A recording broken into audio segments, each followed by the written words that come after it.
donc maa ngi lay gërëm ci loolu noonu et puis voilà je pense qu'on passera une très belle émission avec les téléspectateurs. jërëjëf docteur nga bokk ci benn kuréel boo xam ne dafa bokk ci parti Pastef mu nekk benn parti boo xam ne ni dissoudre nañ ko même bu nekkee voie de recours yëpp épuisé guñ ko mais en tant que ku bokk ci benn banqaas mais préciser na bokkoo Pastef loolu pour yow ban effet la mën a def ndax ba léegi nii jàpp nga ne war ngeen mën a wéyal seen liggéey na ngeen ko daan defee malgré la dissolution. oui parce que boo xoolee ni Pastef ci élection yoo xamante ni demoon na ci ginnaaw donc musul dem en tant que parti un seul parti donc Pastef toutes les élections yoo xamante ni participé na ci les partis en coalition donc et aujourd'hui Pastef comme disent certains mën na ko supprimer ci kayit yi nii mais mënoo ko génne ci xolu nit ñi et puis les militants sont là ils sont encore mobilisés à travers la diaspora à travers également le Sénégal donc gis nga ni Pastef mu ngi continuer di wéyal activité même si c'est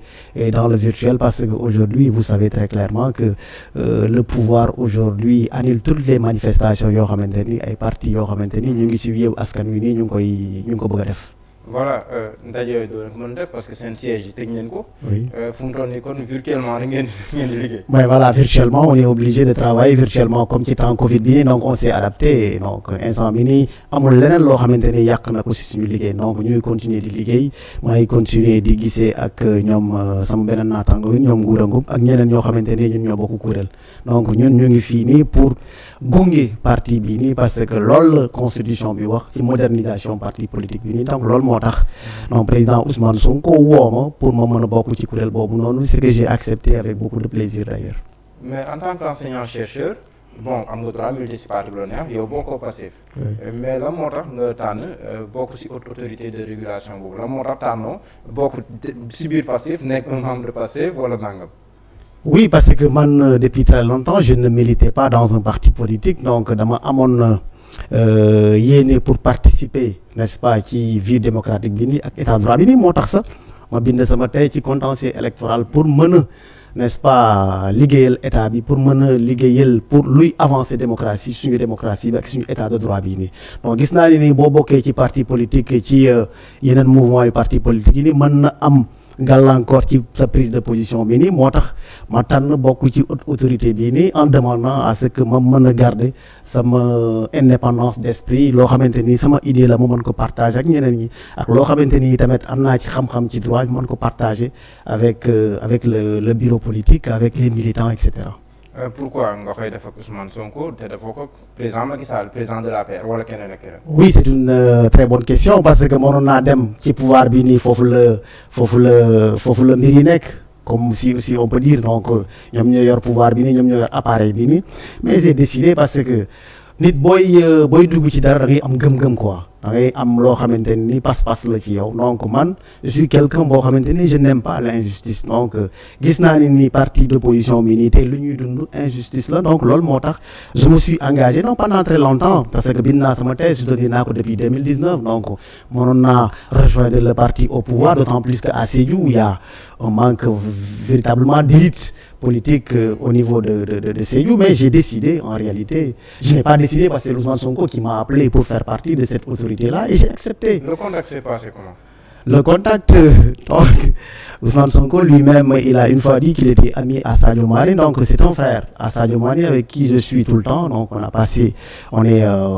notre enfance ensemble, donc qui une fois m'a mis en rapport avec Ousmane Sonko parce que lui c'est un véritable militant de Ousmane Sonko, c'est un sympathisant de Ousmane Sonko, et on est parti le voir et on a discuté, n'est-ce pas, de l'investissement et de tout, et puis également on a discuté également de la politique, donc je suis chez moi un dimanche, il m'a appelé pour faire partie de la haute autorité et je l'ai accepté. D'accord, mais un parti comme le Pastef bu nekkoon ci benn élan di jóg